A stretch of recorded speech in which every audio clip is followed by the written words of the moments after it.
Oi gente, tudo bem? Eu sou Camila Soares, eu sou filha da Serpente. Seja mais uma vez bem-vindo a esse canal. Antes da gente começar, gostaria de deixar meu agradecimento a Erika Cruz e ao Rodrigo Câmara, que são os primeiros apoiadores aqui do canal. E se você está gostando muito desse canal e quiser também fazer parte desse grupo de apoiadores, como eu já falei aqui em outro vídeo, é como uma parceria. Eu ofereço meus serviços de terapeuta, de cartomante, ofereço alguns conteúdos exclusivos em troca dos apoios, tá? Então vou deixar aqui o link do Apoia-se aqui na descrição do vídeo também. A partir de R$1 você já começa a fazer parte de uma lista de transmissão no WhatsApp já para receber conteúdos em primeira mão. Então se você está gostando, curte, compartilha esse vídeo e se inscreve aqui no canal, ativa o sininho de notificações para receber os próximos vídeos. Vamos continuar então.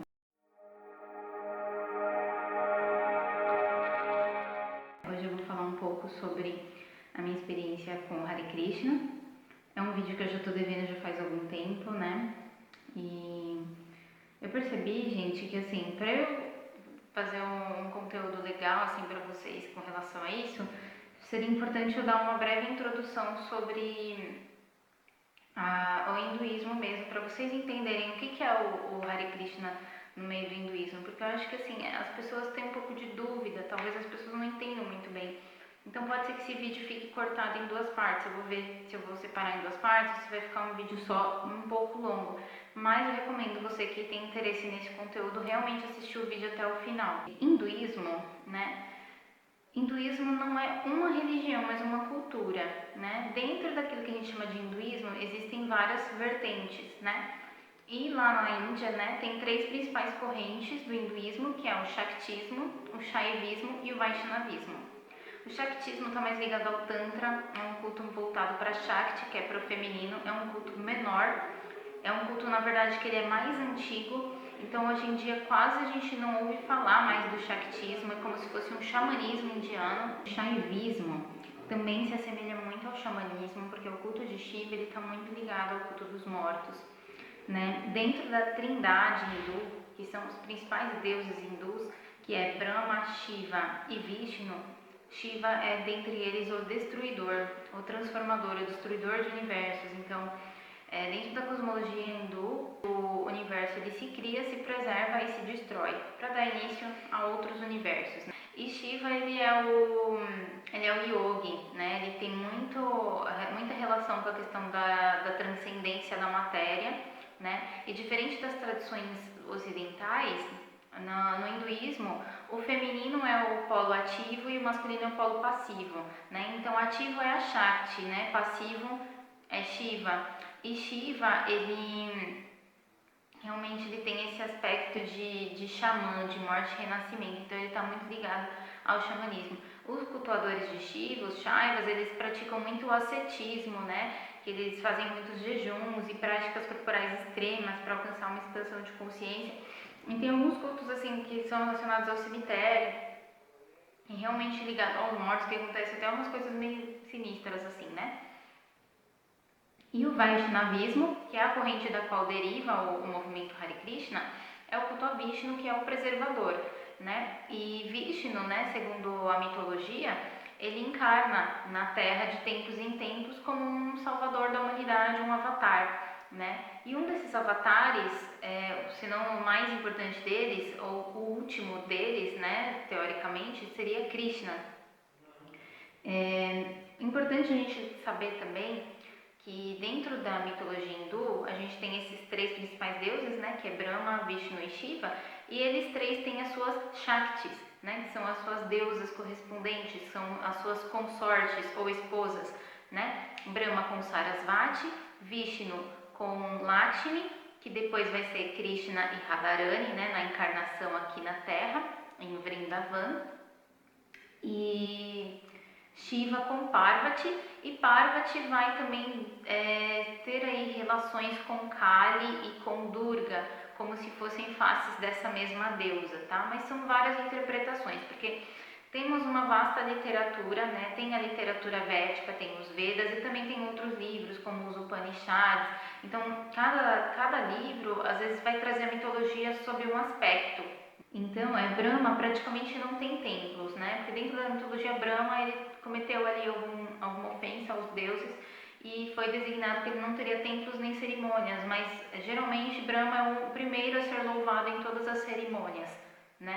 Porém, ele não tem cerimônias específicas para ele ou templos específicos para ele. Pelo menos é isso que se propaga, né? Não sei se de repente posso afirmar que existe aí um templo de Brahma lá na Índia, porque tem templo para tudo quanto é divindade que vocês imaginarem. Abaixo dessas divindades supremas vão ter outras subdivindades, vão ter filhos dessas divindades, parentes, vão ter figuras de demônios, vão ter os devas, que estão mais relacionados aos elementos, né? Então existem muitas divindades, né? Então o hinduísmo em si ele é muito politeísta, porém o movimento Hare Krishna, que deriva da corrente do Vaishnavismo, que é o culto a Vishnu, é monoteísta, ou a gente pode chamar isso de monopoliteísmo, porque acredita que Krishna é a divindade suprema e todas as demais divindades são servas de Krishna. Então, assim, o movimento Hare Krishna, a gente pode entender ele como um movimento filosófico-religioso. Por quê? Lá no ano de 500 antes da Era Comum, surgiu uma pessoa chamada Chaitanya Mahaprabhu, e Chaitanya Mahaprabhu foi considerado também como um avatar de Krishna, como ele se tivesse aparecido como seu próprio devoto. E o Senhor Chaitanya, ele instituiu o que a gente tem hoje como movimento Hare Krishna, que é o Harinama, que é cantar os santos nomes, o Mahamantra Hare Krishna, o principal mantra para essa era, que é considerada a era de Kali Yuga, a era de destruição. Então, eles consideram que esse mantra é o mantra principal para a libertação da humanidade dessa era de escuridão.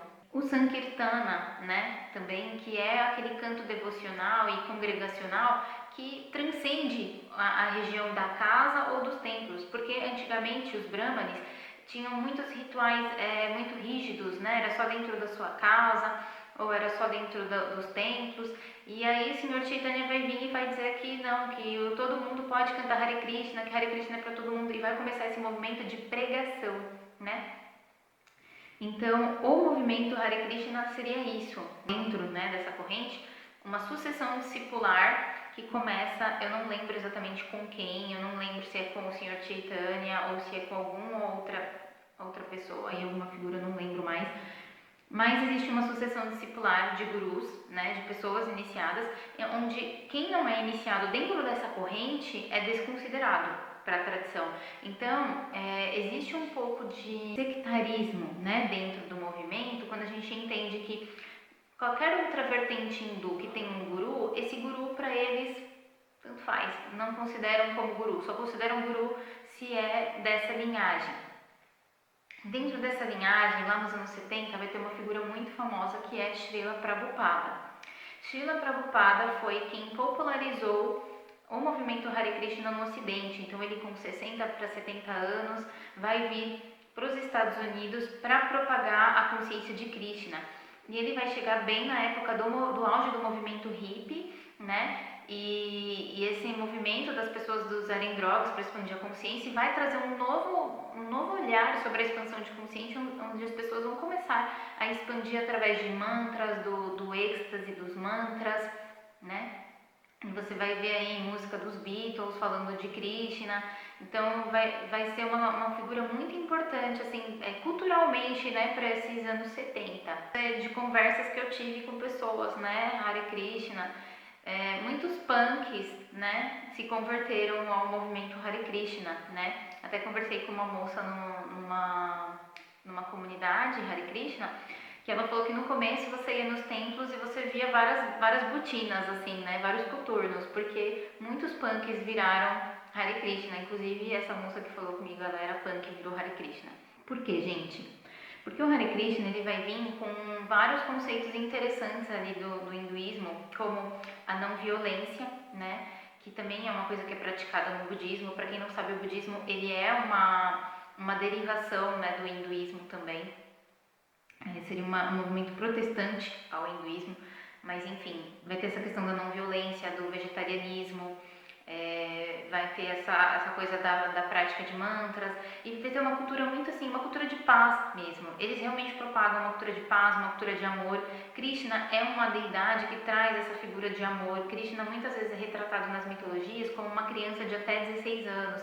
Então ele tem muito dessa pureza da criança, né, da brincadeira, né, e Radharani também vai ser uma menina ali, uma jovenzinha, uma camponesa, então traz muito dessa energia da criança e também dessa cultura de vida no campo. Krishna, na sua mitologia, vai mostrar e demonstrar muito amor por essa cultura de vida no campo, né. Então, assim, o principal livro, né, do Hare Krishna não é nem os Vedas, seria o Bhagavad Gita. O Bhagavad Gita, ele é uma parte dos Vedas, é considerada a essência dos Vedas para o movimento Hare Krishna, e ele é um livro que descreve a guerra do Mahabharata, né, que é uma guerra onde Krishna ali foi uma figura principal e segundo, né, aquela mitologia, Krishna ali ensinou para Arjuna, que era seu primo, sobre o Bhakti Yoga. Bhakti Yoga, o yoga da devoção. Bhakti significa devoção ou amor, o yoga do amor, né? Então existem várias vertentes de yoga, então quando a gente fala do movimento Hare Krishna, a gente automaticamente remete ele sim ao Bhakti Yoga. Então o Bhagavad Gita vai ser o principal livro. Para os devotos mais avançados, né, que tem uma relação mais profunda com Krishna, né? Eles chamam isso de rasa. Rasas são as relações que a gente desenvolve com a deidade, e dentro dessas raças vão ter vários tipos de relação, onde Krishna pode ser para você um irmão, um amante, enfim. Para esses devotos mais avançados vai ter os livros, a coleção de livros do Srimad Bhagavatam. Tá? Se vocês quiserem saber mais sobre literatura hindu, eu posso mostrar aqui os livros que eu tenho. Não sou uma super conhecedora, mas posso fazer um vídeo sobre os livros que eu tenho e falar um pouquinho deles para vocês, tá? A gente percebe que a Índia não é Hare Krishna, tá, gente? Então, o movimento se popularizou muito aqui no Ocidente, hoje em dia, principalmente na América Latina. Eu vou te dizer que eu conheço aqui no Ocidente 3 principais missões, né, que são vertentes, né, do movimento Hare Krishna. O que eu tenho a dizer sobre a doutrina? É uma doutrina rígida, tá? Ela tem muitos sistemas, né, no sentido mágico, ritualístico. Então, assim, você tem preceitos que você assume quando você é iniciado, né, principalmente para aqueles que fazem a iniciação de Brahmacharya, Brahmacharini, que são os monges, né, que fazem votos de celibato. Mas até mesmo para quem faz primeira iniciação e se torna um devoto de Krishna, que adere ao movimento Hare Krishna, tem algumas regras sobre cabelo, sobre alimentação, o próprio caráter da pessoa ali, né, tem algumas regras sobre você não praticar jogos de azar, enfim. E aí você vai ter vários sistemas, né, para você praticar aquilo ali. Então, você tem mantras que você reza quando você acorda, você tem mantras para você rezar antes de dormir, mantras para você tomar banho. Tem alguns símbolos que você marca no seu corpo, né, como a tílaka, que você vê as pessoas marcar muito aqui assim, né, até o nariz. Mas essa tílaka, ela tem vários símbolos que a gente marca em várias partes do nosso corpo. Vai ter cerimônias, né, específicas, cerimônia das 6 da noite, né, e vai ter o altar ali com as deidades são cuidadas mais ou menos como spirit dolls, como se a divindade habitasse ali na deidade. Então tem todo um cuidado com os altares, tudo tem os mantras certos, tem os cantos certos, e tudo isso vem de uma tradição muito antiga, muito ancestral, tá? É muito bonito, tá? Realmente é muito bonito, as cerimônias, elas têm muita força. O altar do Hare Krishna é um altar de muita força e realmente, assim, já tive contato com a egrégora fora dos templos, né, dentro de rituais de ayahuasca, que não são exatamente como as cerimônias que se praticam no templo, porque são cerimônias de ayahuasca com mantras, né? Mas chama assim essa egrégora, e eu já tive contatos muito intensos, principalmente com Radharani, né, em rituais de ayahuasca. Mas posso contar disso em outros vídeos, que eu teria que abordar outras coisas e ficaria muito longo. Mas se é uma coisa que te interessa, já comenta aqui, né, pra eu deixar aqui na lista para próximos vídeos, ou quem sabe falar sobre isso na live, né. Então, gente, agora eu vou falar um pouco mais sobre a minha experiência com o Hare Krishna, tá? Como que eu conheci, como que tudo isso veio parar na minha vida. Quando eu tinha 17 anos, eu tava ali caminhando na Paulista, saindo do meu estágio, né, porque eu fazia faculdade de Direito, E nessa época era a época que eu ia em muitas raves, então eu tinha um certo contato ali com uma cultura hindu por causa dessa temática que o pessoal levava para as raves, mas não tinha muito conhecimento sobre isso. E ali, um dia andando na Paulista, um devoto, né, porque os devotos eles fazem essa pregação na rua, né, eles vendem livros e tal. Um devoto me abordou e eu comprei meu primeiro livro sobre o movimento Hare Krishna, que era o Luz do Bhagavata, que acredito que é do Srila Prabhupada, eu não tenho certeza. Se não for, eu coloco aqui depois o nome do autor. É um livrinho pequeno, né, de mensagens, né, assim, meio que autoajuda, não sei se seria exatamente isso, mas é um livro bonito, né, eu li e ficou por isso mesmo aí por anos da minha vida. Na época do meu aniversário de 23 anos, lá em 2013, eu viajei para uma fazenda, né, que é uma comunidade Hare Krishna, e ali eu tive o contato pela primeira vez com o templo, né. Então ali as pessoas viviam numa comunidade, né, religiosa, e eles plantam e eles têm suas produções de chá e de várias coisas naturais, e tem os animais que ficam soltos ali, e tudo aquilo ali me encantou muito, eu achei aquilo muito lindo, sabe, eu fiquei com vontade de morar lá, sério. E o templo é uma coisa muito linda, realmente os altares são maravilhosos. As deidades, né, elas são bonecas de porcelana, a pintura é muito diferente, ela é muito opulenta, cheia de brilho, de enfeites, de tecidos bonitos, né? É uma coisa tão diferente do que a gente está acostumado aqui no Ocidente que é quase uma coisa assim extraterrestre, tá? Se não for, né? Então, é muito diferente do tipo de imagem que a gente está acostumado aqui no Ocidente. Então, pode causar até mesmo um certo espantamento. Mas se você nunca foi, eu recomendo você ir num templo para você ter esse contato com esse altar, com essa cultura, porque realmente, gente, é lindo demais e é uma energia muito, muito bonita, né? Então participei de pouca coisa ali, né? Alguns cantos que estavam acontecendo ali, participei um pouco, né, da cerimônia de puja, não interagi muito porque eu não entendia, né? E depois nesse momento eu já tinha tomado ayahuasca, né? E aí eu tinha alguns amigos, né, que tomavam ayahuasca, que eventualmente iam em alguns outros templos que tinha aqui em São Paulo. Então eu conheci mais duas missões, né, ou duas vertentes aí do Hare Krishna aqui em São Paulo, e eram lugares que eu frequentava ali eventualmente. Sempre senti muita vontade de aprofundar os estudos sobre isso, né, mas sempre foi uma coisa que ficou ali pensando e tal.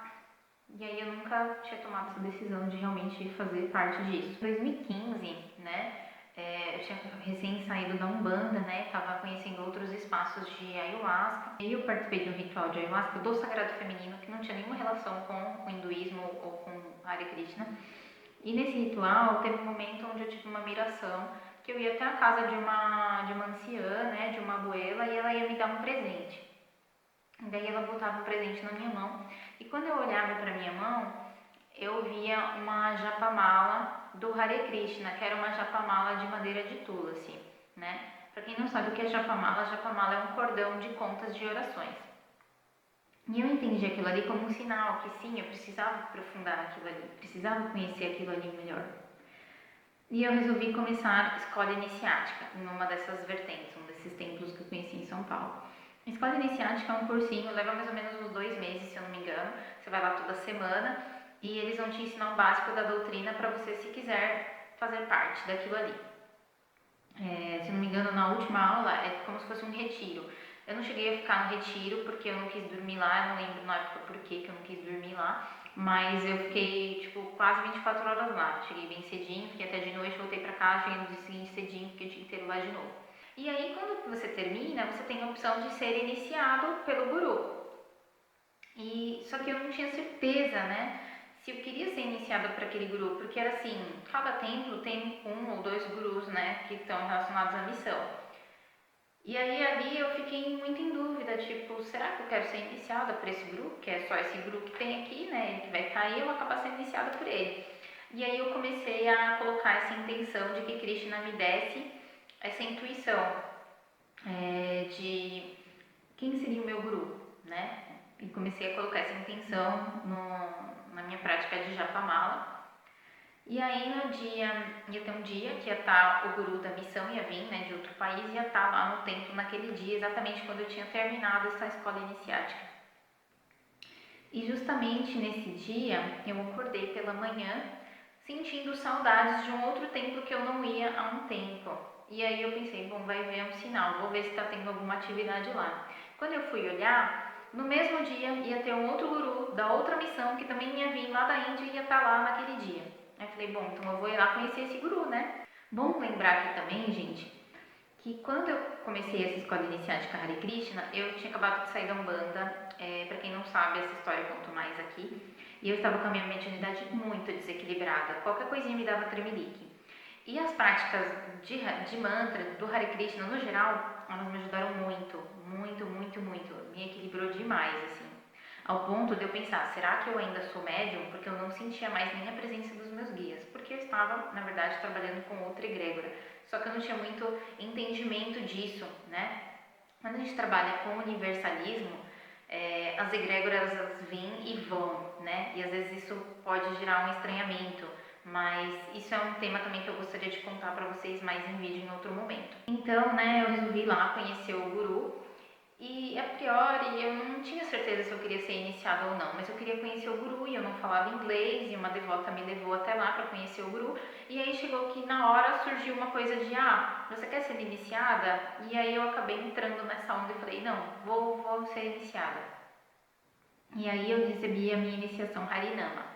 Iniciação Harinama aqui no Ocidente é a primeira iniciação, né, onde você se torna um devoto de Krishna. Harinama significa os nomes de Hari ou os nomes de Deus. Hari é um dos nomes de Krishna. Então, receber a iniciação Harinama tem essa simbologia de que você está recebendo dentro de uma sucessão de mestre e discípulo, você está recebendo ali os conhecimentos sobre cantar os santos nomes, que é o Mahamantra Hare Krishna. Eu já fazia essa prática de mantras, mas essa simbologia de que um guru está passando isso para mim. Então ele vai pegar uma japamala nova, vai cantar os santos nomes em algumas pontas e aí ele vai dar essa japamala para você. Você vai ganhar um cordão de cante, né, que é um cordão de 3 voltas que a maioria dos devotos usa aqui no pescoço, que é uma madeira sagrada também, né, de Tulasi, que representa Radharani, né, é um cordão de proteção, enfim, X coisas. E aí, nesse momento, você se compromete com algumas coisas, né? Com alguns preceitos da religião. O vegetarianismo, né? Não é um vegetarianismo estrito, porque eles consomem leite, né? Devido a entender que dentro da medicina ayurvédica se entende que o leite ele é bom para alguns doshas, alguns biotipos, então eles consomem o leite, eles oferecem leite para Krishna, né? Embora tenha outras vertentes que seguem o veganismo por conta da exploração animal, mas enfim, você se compromete com a castidade, que é não praticar o sexo ilícito, que é o sexo fora do casamento, a não intoxicação, que isso envolve, gente, não tomar café, chamate, qualquer estimulante, e isso inclui ayahuasca, né? Porque a maioria considera que a ayahuasca é um estimulante, um intoxicante também. Não praticar jogos de azar. Você recebe um nome espiritual, né? Eu recebi um nome espiritual lá, já não uso esse nome há muito tempo, então não convém nem eu falar pra vocês aqui qual que é o meu nome. Enfim, qual foi o nome que eu recebi ali. O engraçado disso é que, assim, depois que eu fui iniciada, praticamente eu nunca mais fui no Hare Krishna. Tem 2 cerimônias que eu participei que eu queria comentar aqui, que foram coisas que eu gostei muito. Uma foi uma cerimônia que eu fui, que era um canto para os rios sagrados, cerimônia para os rios sagrados. E teve presença de indígenas, né, nesse templo, onde eles fizeram alguns cantos, indígenas da etnia Runicuim, foi uma coisa muito bonita. E depois teve a cerimônia do Hare Krishna mesmo, que era uma cerimônia do fogo, né, onde a gente jogava o arroz misturado com a manteiga ghee, era bem bonito. E outra cerimônia que recomendo para todo mundo que não conhece conhecer, que é o Festival de Ratha Yatra. O Festival de Ratha Yatra é tipo uma festa de rua, né? Tem como se fosse um carro alegórico ali, levando a deidade do Jagannatha. Jagannatha é uma das faces de Krishna, que é o Senhor do Universo. Então tem essa deidade, tem toda uma mitologia em volta do Ratha Yatra, que está relacionada à história do Senhor Chaitanya Mahaprabhu. Então é muito importante, né, para o movimento esse festival. E é um festival muito bonito, as pessoas ficam cantando na rua, né, e dançando, e aquele é um momento onde as devotas todas elas estão muito bonitas, tem muitas mulheres que fazem dança indiana, então elas pintam os dedos de vermelho e fazem lá a dança indiana, é a coisa mais linda, gente. Então foi um dos lugares, assim, um dos eventos mais legais que eu participei do Hare Krishna. E pouco tempo depois, eu nunca mais voltei para um templo Hare Krishna até hoje, né? E eu já vou explicar por que isso aconteceu. Eu acabei me mudando para o Rio de Janeiro, né? Eu nunca contei muito essa história aqui. Eu acabei voltando com um ex-namorado meu, que hoje é o meu atual marido, e nós fomos morar num camping, né, em Ilha Grande, lá em Angra dos Reis. A gente ia tentar lá a vida naquele camping, ia tentar morar lá, enfim. Posso contar essa história melhor em outros vídeos também. E ali eu fiquei longe de tudo, então comecei a me desligar, né, dos preceitos, deixei de cumprir a maioria dos preceitos e nunca quis parar de tomar ayahuasca, não conseguia, assim, pra mim era inaceitável, porque pra mim a ayahuasca era uma medicina, não tinha cabimento achar que a ayahuasca era uma coisa ruim, e porque eu sentia a egrégora andou no ritual de ayahuasca, então assim, pra mim não fazia sentido. E, gente, porque eu sou muito macumbeira também, né? Porque eu tentava perguntar, assim, nas aulas sobre espíritos, sobre contato com espíritos, e eles realmente falavam que não era bom ter contato com espíritos, eles chamam de butas, né? Eles fazem rituais para afastar os butas, né? Como se fosse os espíritos dos mortos, para eles é uma coisa ruim. Tanto que, assim, os gurus, quando eles morrem, eles não falam que eles morrem, eles falam que ele desapareceu. Então, eles não falam a morte do guru tal, o desaparecimento. Então, eles consideram que ele desapareceu e que ele foi viver lá com Krishna, na dimensão de Krishna, foi ser alguma coisa de Krishna ali na dimensão dele. Então eles não acham que os espíritos dos mortos que ficam aqui são espíritos bons, eles acham que são espíritos perdidos, errantes, eles têm essa cultura.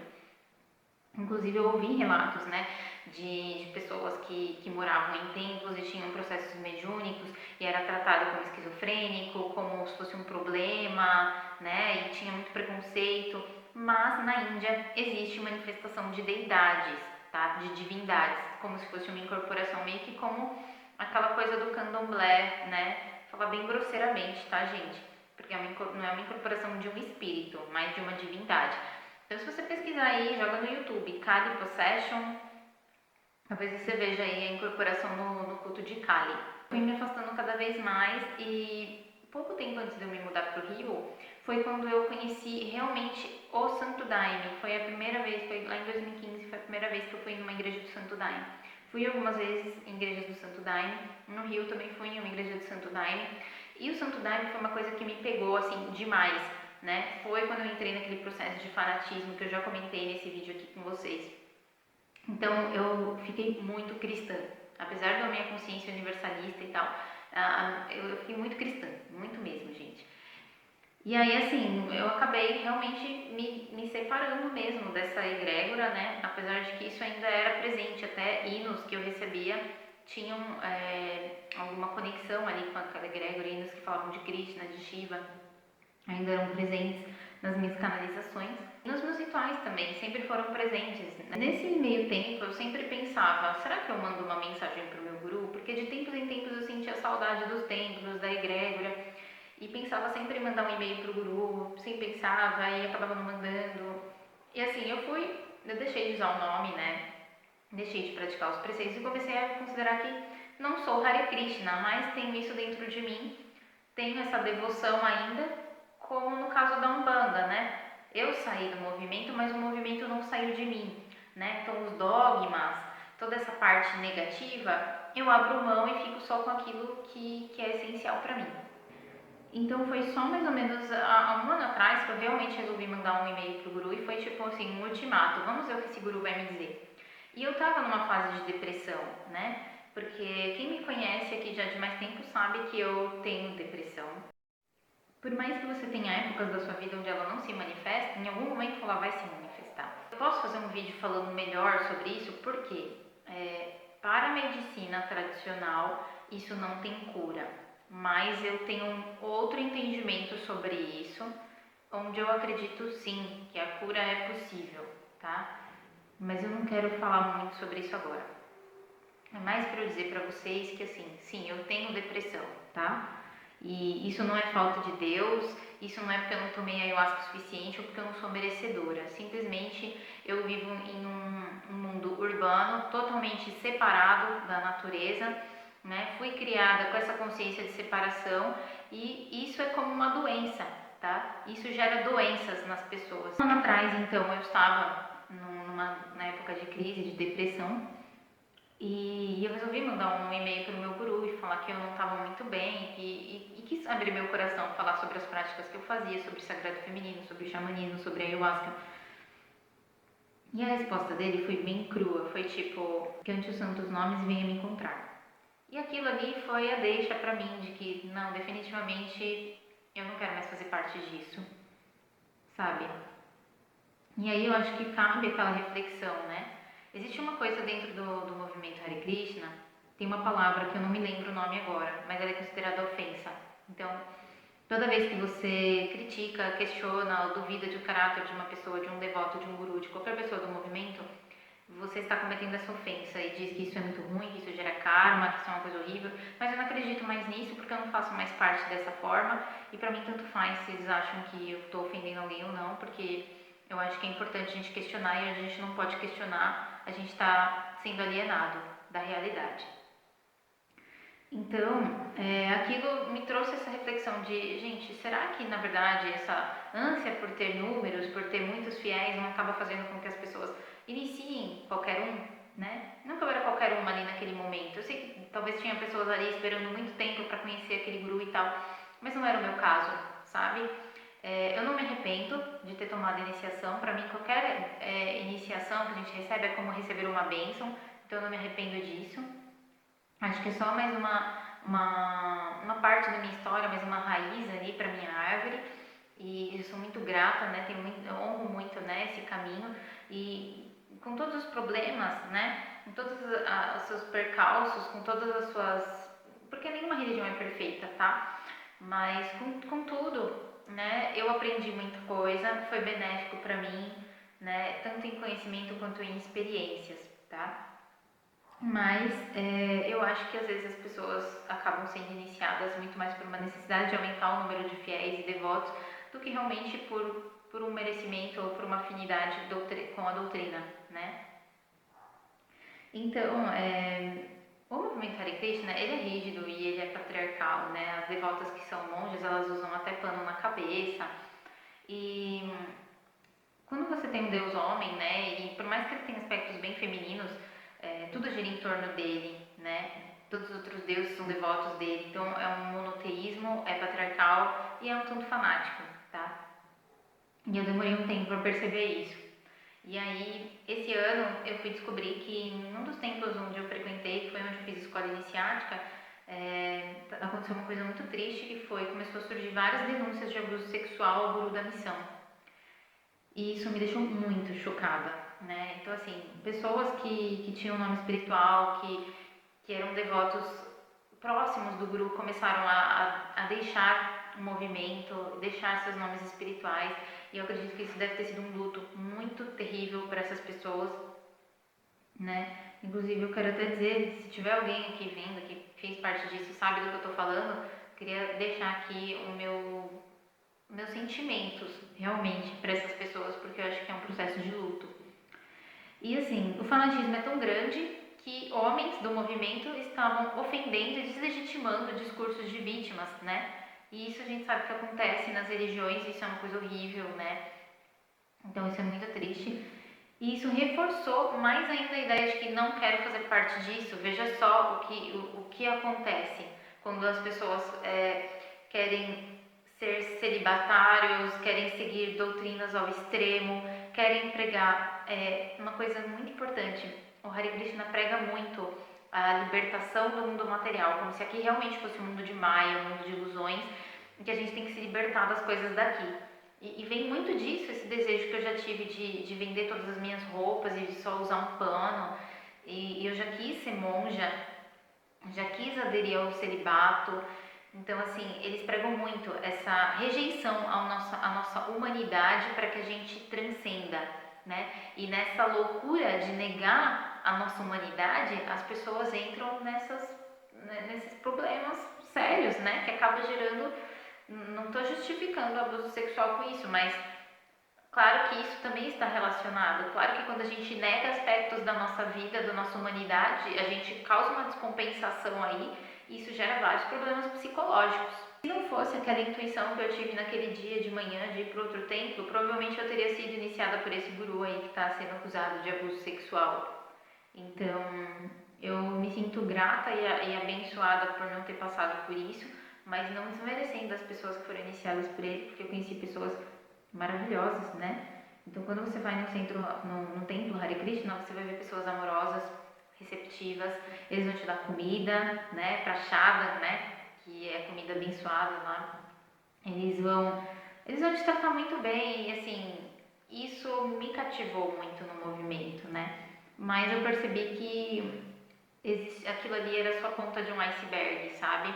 E por trás de toda essa mansidão e essa amorosidade, existiam sim pessoas ali anulando a sua humanidade, né?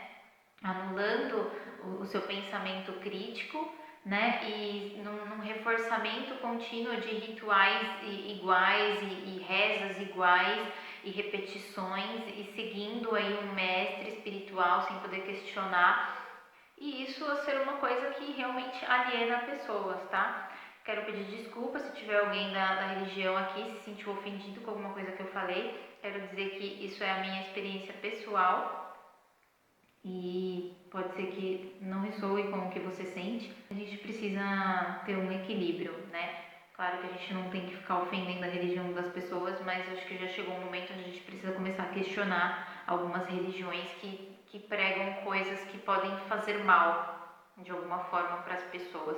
Alguém tinha comentado aqui pedindo para eu falar mais sobre a presença dessa egrégora nos rituais de ayahuasca.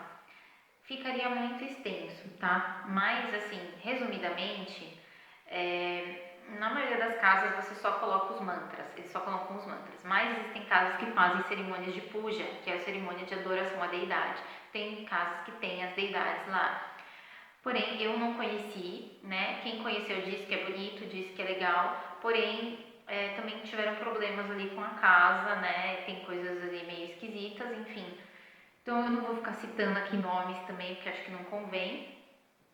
Basicamente isso, gente. A ayahuasca ela abre para todas as egrégoras, porque a ayahuasca ela abre nós, né? O DMT é uma coisa que está em nós, né? Por mais que a gente esteja ingerindo ali o DMT da ayahuasca, ele já está dentro de nós. A armina, o inibidor da MAO, vai fazer com que isso se prolongue, se amplifique, mas é uma substância que está dentro de nós. Então, dentro de nós está, né, a história da humanidade, dentro do nosso DNA, dentro dos nossos registros acásticos. Então, a ayahuasca ela abre sim para todas as egrégoras, porque ela abre algo que está dentro de nós, não fora, né? Pelo menos essa é a minha percepção. Gente, se vocês gostaram desse vídeo, então curtam, né? Compartilhem com alguém que tem interesse. Continuem comentando aqui, dúvidas comentem aqui. Gratidão e até a próxima.